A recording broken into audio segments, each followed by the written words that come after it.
Welcome to Football with Cheese. So in this video, we're going to recap the offseason of the Buffalo Bills. If you have not subscribed, please do so now and enable alerts so you never miss a video. So the Bills are very good. One of the best teams in the NFL.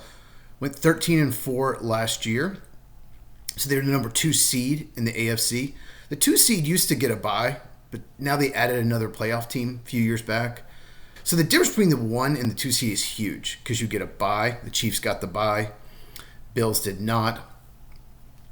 They beat the Broncos in the first round, and they got the Ravens at home, won by 2. And they just can't seem to get over the hump and beat the Chiefs in the postseason. They can't seem to get to the Super Bowl. Bills have not been back to the Super Bowl since the early 90s. Obviously, the officiating wasn't great in that game. Chiefs get a lot of calls. We've talked about that in other videos. Not going to go over that right now. But the defense can't give up 32 points. They lost 32-29. The defense has to be better. And the good news is the Bills did address that in the offseason. So in free agency, they chose not to re-sign Amari Cooper.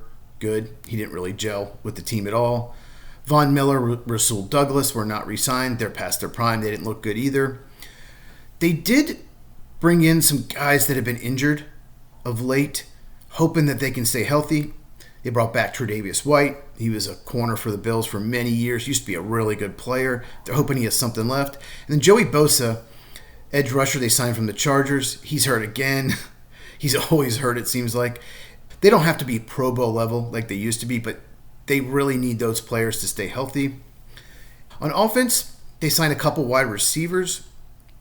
Josh Palmer from the Chargers, Elijah Moore from the Browns. I don't necessarily love those signings. Palmer seems to be banged up all the time. He's probably going to be their deep threat, but to me, he's no more than number 3. Elijah Moore might be a number 3 or even number 4 receiver. So they have depth.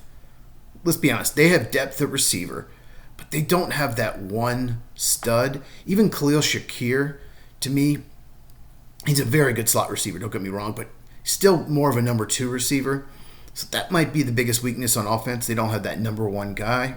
They also extended a bunch of key players. Obviously, Josh Allen, one of the best quarterbacks in the NFL. Christian Bedford, the corner. Khalil Shakir, who I just mentioned, wide receiver. Greg Rousseau, edge rusher. So those are really good extensions. Had to be done. Keep your core players together. I didn't love the Terrell Bernard extension. He's not coming off the best season. And to me, he's never even been the best linebacker on the team. So I'm not really sure why they paid him. But maybe he's a great locker room guy, a leader. I don't know. But the play on the field does not match the money at all.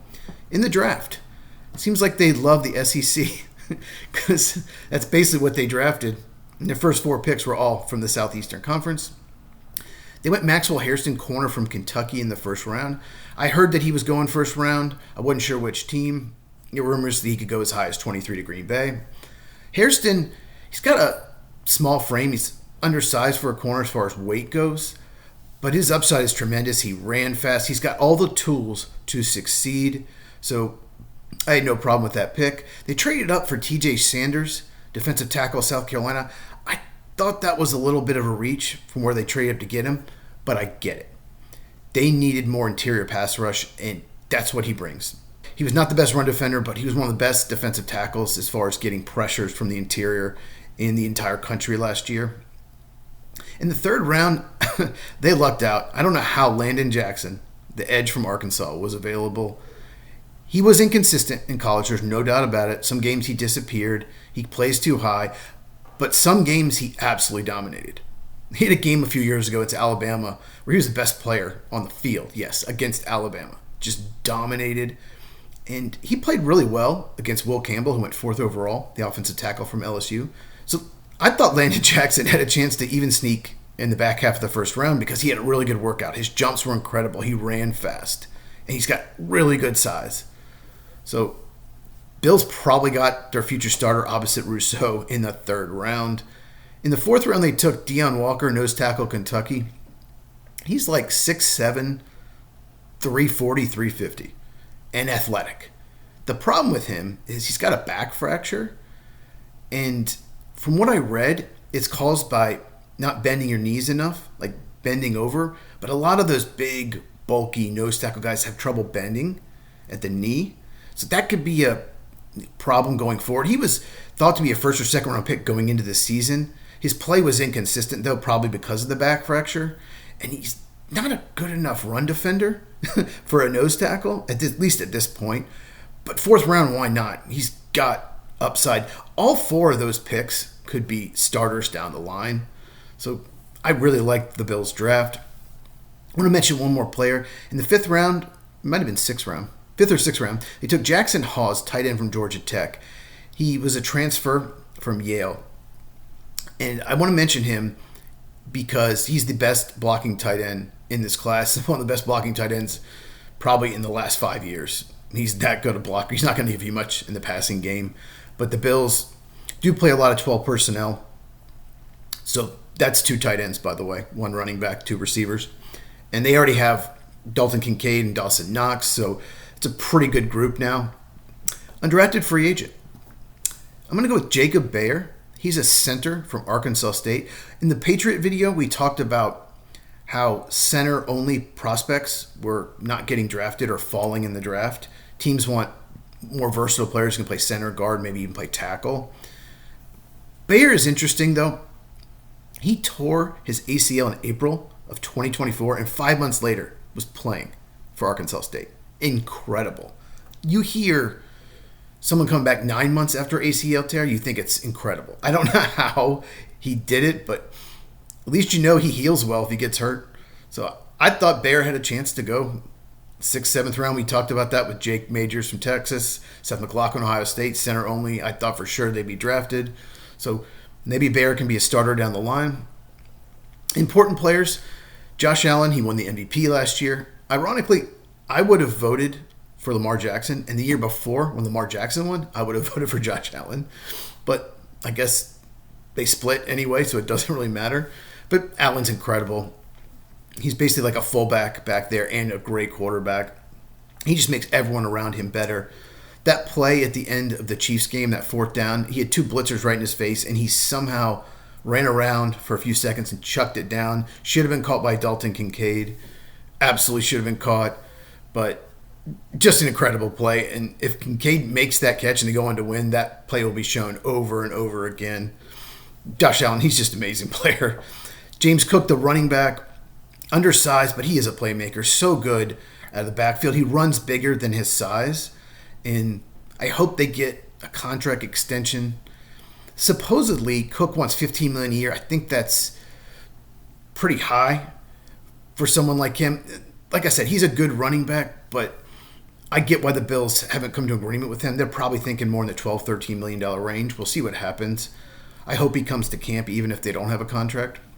Khalil Shakir, we mentioned, one of the better slot receivers in the NFL. He really had a breakout year. Dalton Kincaid, we just mentioned. He was a first-round pick a few years back, the tight end. He's a good player, but he's not lived up to the first-round hype. If he was drafted in the 3rd round, you would say, okay, he's a good player. But since he was drafted in the 1st round, been a little disappointment. Maybe he'll have a breakout year. And I want to mention Spencer Brown, the right tackle. No one ever talks about him, but he's a very good right tackle, especially run blocking. As far as the offensive line goes, it's pretty solid across the board, except for right guard Osiris Torrance. Just has not been a good player. I don't know why no one really mentions it, but since he came into the league out of Florida, he was this 6'5", 340-pound, big, bulking right guard. He's just not good enough run blocker for someone that big. Typically, when you have someone that size, you're trying to run behind him. Like he's a power running guard, but he just has not been. This will be his 3rd year. We'll see if he improves. Breakout player, I'm going to go with Cole Bishop. He's a safety from Utah. He was a 2nd-round pick last year.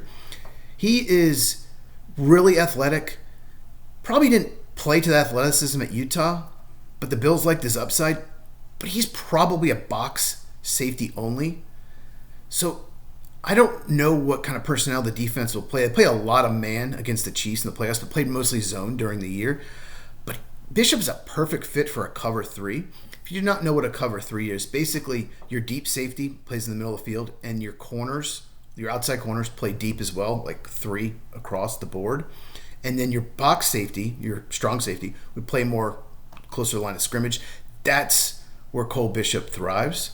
Bishop did struggle as a rookie, but now he's got a whole offseason in the system, and hopefully they play a defense that fits his style. And outlook, look, it's Super Bowl or bust for the Bills. It has been for years. They just got to get over the hump in the playoffs. They've got to make a play, and the defense has to be better, especially in the fourth quarter. They've got to get stops.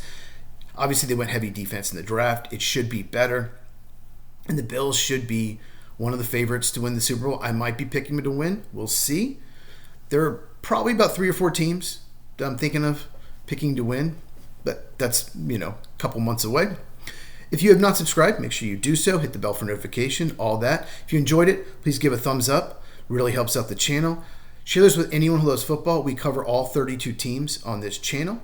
If you have not, check these videos out, and I will see you in the next one as we start the NFC East offseason breakdowns.